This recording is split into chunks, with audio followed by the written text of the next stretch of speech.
Hello guys, in this video I am going to show you how to rename your document on the Google Sheets application. But first I just want to mention, don't forget to subscribe to my channel because at 10,000 subscribers I am going to show you my whole YouTube revenue statistics and growth strategy, how to make money online. So let's jump into it. First of all, open the application on your phone and then you should select the document that you would like to rename.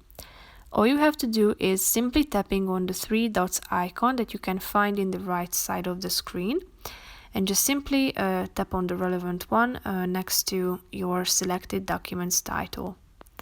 Now scroll down till you find this pencil icon saying rename. Tap on it, and now you will be able to delete the current name of your file and typing in the new name of your file. Then press the button rename. So now, as you can see, you have renamed your document.